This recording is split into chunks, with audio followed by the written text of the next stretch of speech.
Bonjour à tous, je vous retrouve avec un angle un petit peu différent de d'habitude. On va tester, voir un petit peu ce que ça donne. Pour la guidance de la semaine, première semaine du mois d'avril, déjà. Voilà, donc le printemps a bien débuté. Ce matin, on a eu de la pluie. Là maintenant, il y a un timide rayon de soleil, mais avec plein de nuages tout gris. Donc voilà, c'est mitigé, mais on va dire qu'on est au printemps. Alors, pour cette fois-ci, euh, pour la guidance, qu'est-ce que j'ai utilisé? J'ai utilisé, que je bouge ça, j'ai utilisé le tarot de la magie de l'imaginaire de Karine Vigoureux pour les énergies générales, donc au tarot. Certains auront reconnu l'oracle de la connexion mystique de Karine Josby pour le tirage. Et pour terminer, on se prendra deux cartes de l'oracle runique des animaux dont j'ai fait la présentation récemment sur la chaîne. Voilà, pour ceux que ça intéresse et qui ne l'ont pas vu, je vous invite à aller voir puisqu'il y a des nouveaux qui sont arrivés sur la chaîne et d'ailleurs je leur souhaite la bienvenue et un grand merci. Voilà, on y va tout de suite avec les énergies du tarot où on a la reine de bâton. La reine de bâton, c'est la reine charismatique, c'est la reine, comment on dit, motivée, c'est la reine qui a envie d'y arriver. Voilà, c'est quelqu'un qui vraiment est poussé par une énergie de feu. Donc, dans tout ce qu'elle entreprend, elle vise la réussite, elle vise le sommet. Voilà. C'est vraiment quelqu'un qui est très, très passionné, motivé. Voilà, ça peut être un homme aussi, hein, avec un côté yin, du coup, mais ça peut être un homme aussi. Ensuite, on a la reine de coupe. La reine de coupe, bah, malgré le fait qu'on a de la motivation, qu'on a de l'énergie de feu, on a quand même une sensibilité, on a quand même alors, on est motivé, mais on ne va pas écraser quelqu'un pour y arriver. Voilà. On restera toujours bienveillant, bienveillante, et toujours dans l'empathie et dans une certaine sensibilité. Et ici, qu'est-ce qu'on a? On a le 8 de coupe. Le 8 de coupe, alors le 8 de coupe, c'est entreprendre un nouveau chapitre. Ça peut être effectivement, comme le tarot ici le dit, une quête spirituelle, voilà. Mais ça peut être aussi abandonner ce qui ne nous a pas plu ou ne nous a pas convenu pour aller voir ailleurs si c'est pas mieux. Voilà. Donc en fait, tourner le dos à un passé qui n'a plus lieu d'être et avancer. Alors, on va voir, oups, avec l'oracle maintenant. Alors, ici, on a une lettre. Ça peut être un courrier, un mail, un SMS, tout ce qui est message écrit. Ici, c'est le dragon. Le dragon, c'est tout ce qui est pouvoir, tout ce qui est sagesse, tout ce qui est un peu autorité aussi quand même, hein, voilà, donc il se peut que ce mail, cette lettre, ce courrier, voilà, vienne de quelqu'un qui a un certain pouvoir, qui a un certain, voilà, oui, un certain pouvoir. Alors ça peut être un supérieur hiérarchique, ça peut être peut-être quelqu'un de haut placé, en tout cas plus haut que vous. Voilà. Ou ça peut être aussi une lettre assez musclée, moi je dirais. Voilà. Ça peut être une lettre assez musclée. Ici, on a le vaisseau. Le vaisseau, il indique un départ. Donc, est-ce que cette lettre peut-être pourrait vous signifier votre préavis? C'est possible. ou peut-être aussi un désaccord avec, je ne sais pas, un patron, un bailleur, un et cetera et cetera, et que du coup, il pourrait peut-être vous «forcer» entre guillemets à quitter, votre job ou votre logement ou, voilà, parce qu'il y a des ennuis peut-être qui se préparent. C'est possible, c'est possible. Alors, ici, on a quoi? On a le fuseau. Le fuseau, c'est tout ce qui est travail. Euh, le fuseau, c'est aussi le passé. Avec le dragon, ça peut être le fait aussi que vous avez acquis une certaine expérience et que peut-être que cette expérience pourrait vous servir ailleurs. Voilà, parce que le fuseau, c'est quand même quelque chose, une énergie du passé, on n'utilise plus. Voilà, peut-être du coup que cette expérience pourrait vous servir à aller vers autre chose, tout simplement, ouvrir peut-être un nouveau chapitre. Par exemple, comme Karine utilise dans son livre, je repense à ça. Par exemple, si vous avez remis votre maison à neuf, par exemple, eh bien peut-être que maintenant, avec sa plus-value, vous pouvez la vendre, peut-être plus cher que ce que vous l'avez acheté à l'époque, par exemple. Ou peut-être au travail avec votre expérience que vous avez acquise, ou peut-être lors d'un stage, etc., etc., vous pouvez viser peut-être quelque chose de plus haut que ce que vous aviez jusqu'à maintenant au niveau professionnel. Et ici, avec la lanterne, alors la lanterne, moi j'y vois deux choses, soit que vous serez guidé vers quelque chose qui va vous correspondre, soit que vous allez avoir le déclic, la clairvoyance de vous dire, voilà, maintenant, ce qui est fait, j'ai bien travaillé, j'ai bien... et vous allez avoir le pouvoir de vous dire, voilà, maintenant, je vais, avec le bagage que j'ai, je vais ailleurs et je vais viser peut-être plus haut, plus loin. Voilà. Alors, ici, on a la reine. La reine, encore une fois, c'est quelqu'un d'influent. C'est quelqu'un de probablement haut placé encore. Ça peut être une autorité aussi. Voilà, ça peut être une autorité. Euh, on a encore une lettre. Voilà, le mail qui revient, la lettre, le courriel, etc. qui revient. Et ici, on a la rame. La rame, moi, je vois ça comme ben, aussi en fait le courage d'avancer. Euh, Parce que ramer, c'est difficile, c'est compliqué, c'est, il faut parfois aller à contre-courant, il faut, voilà. J'ai envie de dire que peut-être que ce courrier, encore une fois, va vous pousser à sortir de votre zone de confort, à sortir de ce que vous connaissez déjà, de ce qui est acquis, pour aller vers quelque chose de plus grand, de plus fort, de plus haut. Alors, encore une fois, ça peut être professionnel comme ça peut être autre chose, hein. Moi, j'ai quand même l'impression qu'il s'agit beaucoup de professionnels ici. Alors, ici, le talisman. Le talisman, ça a quelque chose de l'ordre de la protection. Voilà, donc il y a une protection lors d'un voyage peut-être, lors d'une croisière, ou peut-être simplement un changement dans votre vie.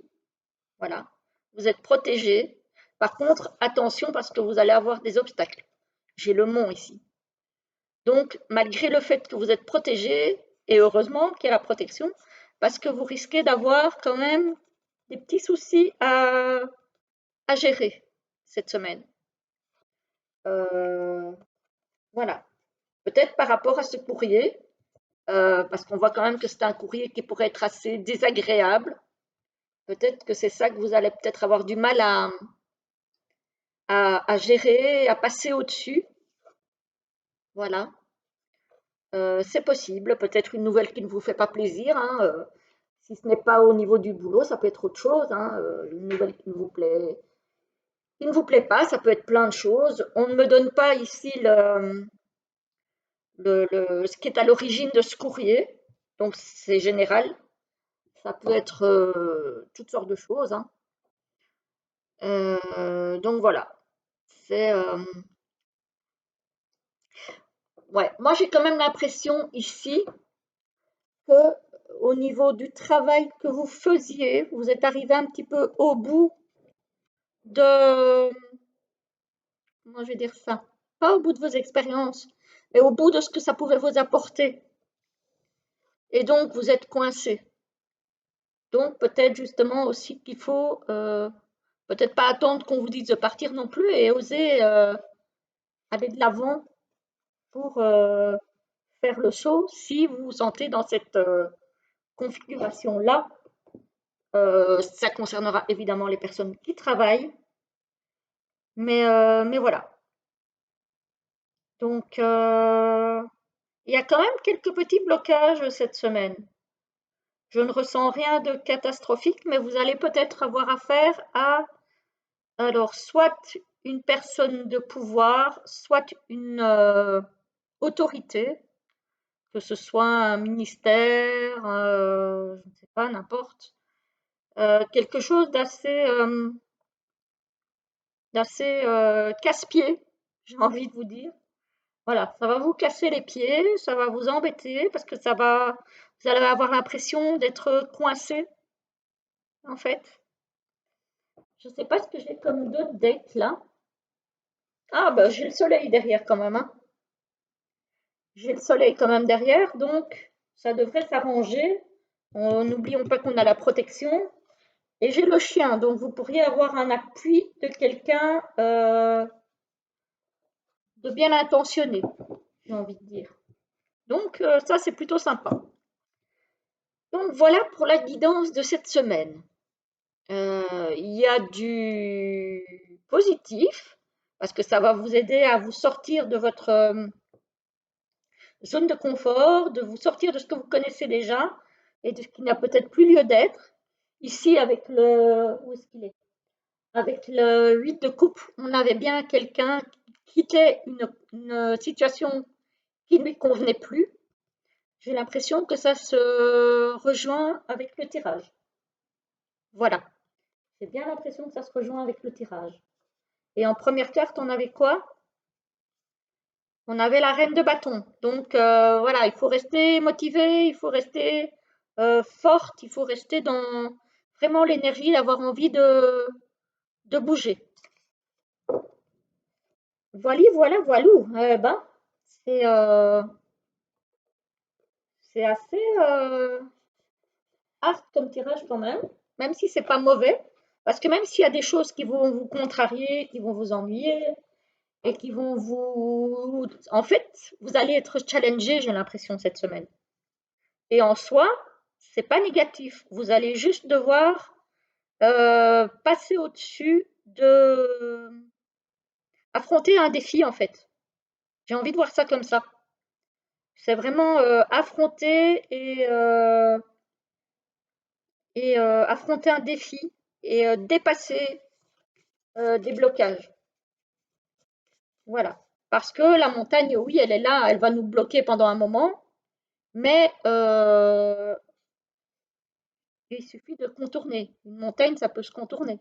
Donc, c'est pas un blocage définitif. Hein. J'ai pas de cercueil, j'ai pas de faux qui coupe net. J'ai vraiment une montagne qu'il y a moyen de contourner pour arriver à la solution. N'oubliez pas que vous avez le soleil en deux de deck avec le chien. Donc, il y a moyen de trouver une porte de sortie qui vous convienne. Alors, on va regarder pour les runes pour cette semaine. On va en sortir deux. Alors, les runes pour la semaine du 1er avril au 7 avril, s'il vous plaît. Ah bah, elles veulent sortir toutes les deux. On va les prendre toutes les deux. Voilà. Alors, 1 et 2.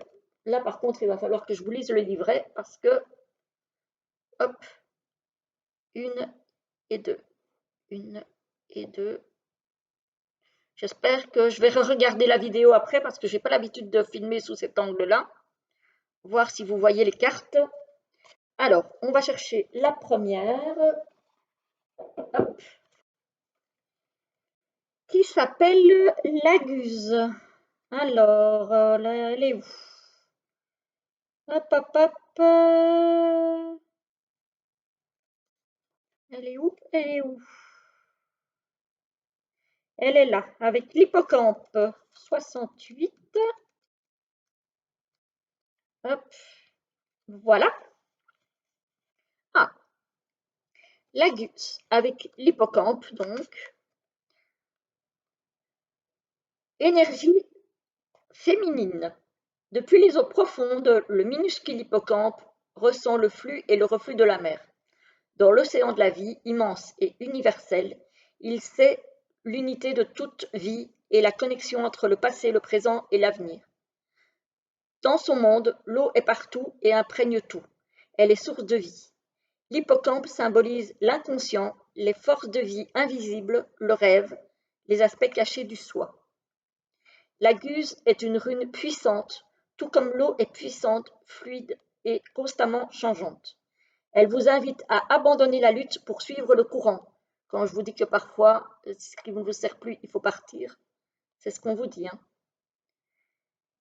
Prenez le temps de méditer et laissez votre intuition profonde vous parler, vous guider. La guse est là pour vous rappeler que dans la vie, tout ne peut être contrôlé et que le changement est la seule constante. Sans changement, la vie devient stagnation.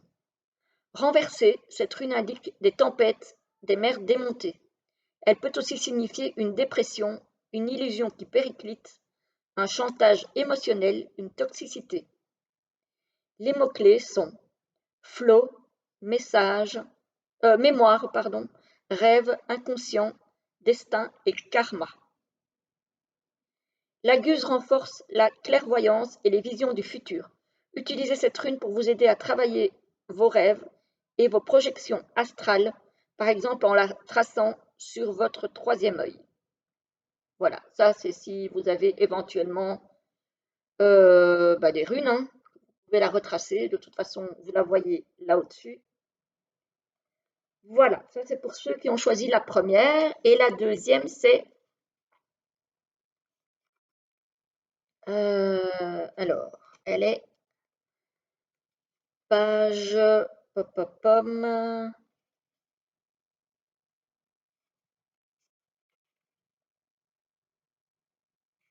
Page 34. Ah ben c'est juste la moitié de 68. Comme quoi, ici l'énergie, elle est masculine.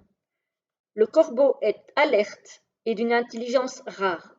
Comme ses congénères en Hugin, la pensée, et Munin, la mémoire, qui servent à Odin, dieu et d'oreilles dans le monde, il est toujours en quête d'informations. Son vol à haute altitude lui permet de tout voir clairement. On l'entend communiquer ses messages, porteurs de bonnes nouvelles ou d'avertissements. Anzouz est la rune d'Odin, la respiration divine de toute création. On l'appelle la rune messagère. Dans un tirage, elle transmet un message d'inspiration, de création, de formation et de transformation divine. Elle révèle la présence forte de vos ancêtres.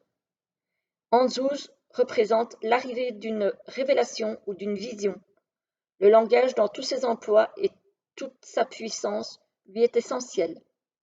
Renversée, elle met en garde contre l'incompréhension, l'illusion, voire la manipulation.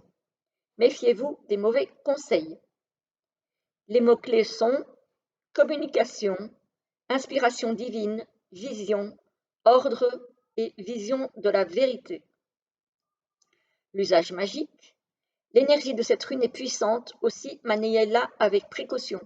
Utilisez-la pour renforcer vos sorts, améliorer vos communications et accélérer le déroulement des choses. Elle sert également dans les rituels visant à se libérer d'entraves émotionnelles, psychologiques ou énergétiques, de préférence à la pleine lune. Bon, elle vient de passer la pleine lune. Voilà, voilà les amis pour cette guidance qui j'espère vous aura plu. Je vais revisionner la vidéo pour voir si on voit bien toutes les cartes, parce que sinon je serai obligée de la recommencer. En tout cas, je vous souhaite une très belle journée, une très belle semaine et je vous dis à très très vite pour une prochaine vidéo. À bientôt!